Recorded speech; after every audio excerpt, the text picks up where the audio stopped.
Ja, heuer sperren wir das 12. Jahr das Ötzedorf auf. Und nach den 2 Saisonen, nach den 2 Sonderausstellungen 2010 und 2011, was ein sehr umfangreiches Programm für uns gewesen ist, haben wir jetzt heuer im Jahr 2012 eher ein normales Jahr, ein Softjahr, möchte ich bald sagen. Das heißt, wir haben natürlich in unserem Freilichtpark im Areal von 12.000 Quadratmeter einige Ausbesserungsarbeiten gehabt, speziell bei den Tiergehegen seien neue Zäune gemacht worden, verschiedene Unterstellplätze wurden verbessert, dass wir einfach einen Schwerpunkt bei unseren Haustierrassen gemacht haben, die ja einzigartig auch im Ötzedorf sind. Aber es gibt auch 2 Neuerungen im Areal, das heißt, wir haben einen neuen Kupferschmelzplatz bekommen und neu und auch einzigartig ist auch unsere Schamanenhütte, die wir gemeinsam mit der Universität Innsbruck, mit unserem wissenschaftlichen Betreuer Professor Dr. Walter Leitner erstellt haben. Neben den Investitionen im Freilichtpark haben wir uns natürlich auch in der Bildung etwas überlegt. Und zwar seit einigen Jahren machen wir recht erfolgreich ein eigenes Tiroler Schulprogramm. Das wird heuer das 6. Mal durchgeführt. Ganz stolz sind wir über den Auftrag, dass wir mit der Kooperation mit dem Landesschulrat das Projekt Legimus durchführen dürfen. Da werden doch innerhalb 3 Wochen ca. 1200 Kinder bei uns sein. Und für die Zukunft haben wir uns ein sehr ernsthaftes Projekt überlegt. Und zwar werden wir für den pädagogischen Schulunterricht dementsprechende Schulunterlagen vorbereiten zum Thema Leben in der Steinzeit. Wir haben seit letztem Jahr ein neues Konzept für dieses Lesemotivationsfest.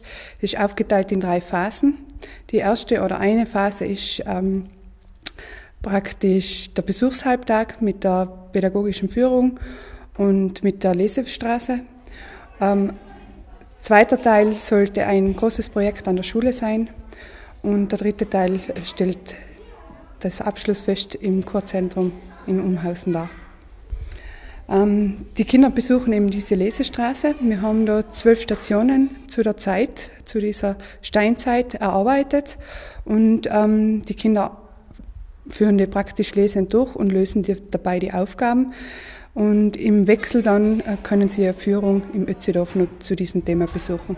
Es geht hauptsächlich um die Steinzeit. Wir haben eben zum Beispiel drinnen einen Speiseplan, die Kleidung, Gebirgskleidung früher und heute ist auch dabei, die Tätowierungen zum Beispiel vom Ötzi selber, die Erfindungen, die die Menschen damals gemacht haben und dass die Menschen damals einfach sesshaft geworden sind und Ackerbau und Viehzucht betrieben haben.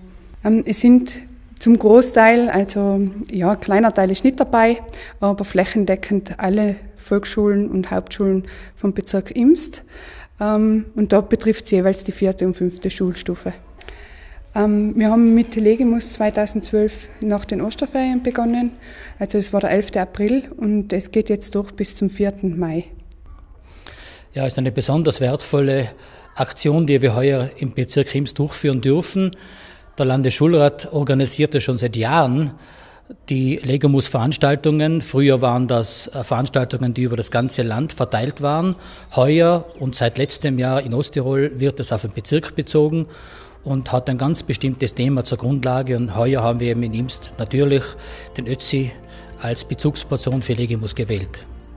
Ja, ich sehe das als einen Bildungsauftrag an alle die Schüler unterrichten sollten zunächst einmal. Und das wird auf sehr anschauliche Art und Weise gemacht und vor allem in einem Ambiente, wo die Schüler das nicht nur erlesen, sondern auch begreifen und erleben können. Und das Letzte ist sehr, sehr wichtig und das geht im Ötzedorf natürlich besonders gut. Wir waren dann alle im Team sehr überrascht, sehr positiv überrascht, dass es eigentlich alles glatt gelaufen ist. Es hat jeder seinen Beitrag geleistet, die Schulen, die Lehrerinnen und Lehrer, die Organisation vom Ötzedorf, genauso wie die Touristikorganisation hier im Ötztal.